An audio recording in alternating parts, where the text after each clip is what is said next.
முருகரோட சிலை செஞ்சதுக்காக யாராச்சும் இந்த சிலை செஞ்சவரோட கட்டவிரலையும் கண்ணையும் பறிப்பாங்களா? அப்படி ஒரு அரசன் பறிச்சாரு. பதிலுக்கு முருகன் என்ன பண்ணாருன்னு தெரியுமா? இது நம்ம தமிழ்நாட்டில் நடந்த உண்மை சம்பவம். இப்பயே அந்த சிலை இருக்கிற இடத்தையும் உங்களுக்கு நான் சொல்றேன். உங்களுக்கு முருகரை பிடிக்கும்னா இந்த வீடியோவை ஒரு லைக் பண்ணிட்டு சப்ஸ்கிரைப் பண்ணிட்டு பாருங்க. பல நூற்றாண்டுகளுக்கு முன்பு சோழ காலத்தில் ஒரு தலை சிறந்த சிற்பி இருந்தார்.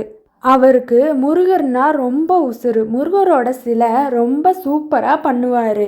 அப்போ சோழ மன்னர் சிக்கல்னு ஒரு கிராமத்தில் அந்த சிற்பியை முருகனுக்காக ஒரு சிலை செய்ய சொன்னார். சிற்பியும் அவரோட முழு பக்தியோட ரொம்ப அழகாக சிலை செஞ்சார். அந்த சிலை பார்க்குறதுக்கு உயிரோட்டமாக இருந்துச்சு. அந்த சிலைக்கு அவர் சிங்காரவேலன் என்று பேரும் வச்சார். ஆனால் இதை பார்த்த சோழ மன்னனுக்கு அவருக்கு உடனே பயம் வந்துருச்சு. இவர் வேற எங்கேயுமே இதை விட ரொம்ப அழகாக சிலை செஞ்சிடக்கூடாது. அந்த பொறாமையில் அந்த சிற்பியோட கட்ட விரலை கட் பண்ணிட்டாரு. ஆனால் அந்த முருக பக்தியோட இருந்த அந்த சிற்பி எதுக்குமே பயப்படலை. அந்த சிற்பி மறுபடியும் வேற கிராமத்தில் மிச்சம் இருக்க 8 விரலை வச்சுட்டு சிலை செஞ்சாரு. ஆனால் அவர் உருவாக்குன இந்த சிலை முதல்ல இருந்த சிலையை விட இன்னும் அழகாக இருந்துச்சு.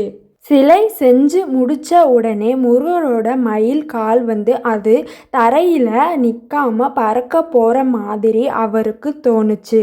அதை பார்த்து அந்த சிற்பி பயந்து போய் எட்டிப்பிடின்னு கத்தி இந்த சிலையோட காலை பிடிச்சு தரையில் வச்சு லைட்டாக 2 தட்டு தட்டுனாரு.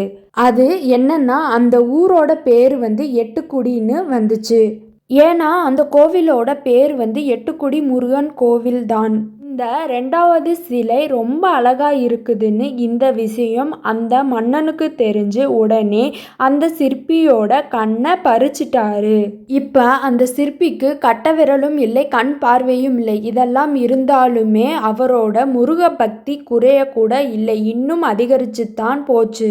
ஒரு புனிதமான காட்டு பகுதியில் இருக்க கிராமத்தில் அவரோட 3வது சிலையை செய்ய ஆரம்பிச்சாரு.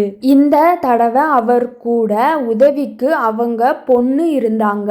ஒரு நாள் அவர் சிலை செஞ்சுக்கிட்டு இருக்கும்போது அவர் கையில் வச்சிருக்கிற அந்த உளி கை நழுவி அந்த பொண்ணோட விரல்ல பட்டு லைட்டாக சிராச்சி விட்டுருச்சு. அதிலிருந்து வந்த ஒரு துளி ரத்தம் அவரோட கண்களில் பட்ட நொடியே அவருக்கு மீண்டும் கண் பார்வை முருகன் கொடுத்துட்டாரு.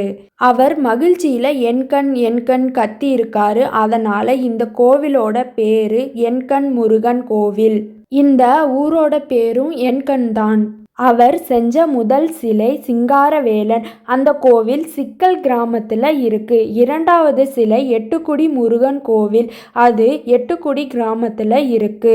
3வது சிலை என்கண் முருகன் கோவில். அது என்கண் கிராமத்தில் இருக்கு. ஓம் முருகா என்று கமெண்ட் பண்ணுங்க. வீடியோவுக்கு ஒரு லைக் பண்ணிட்டு ஷேர் பண்ணுங்க.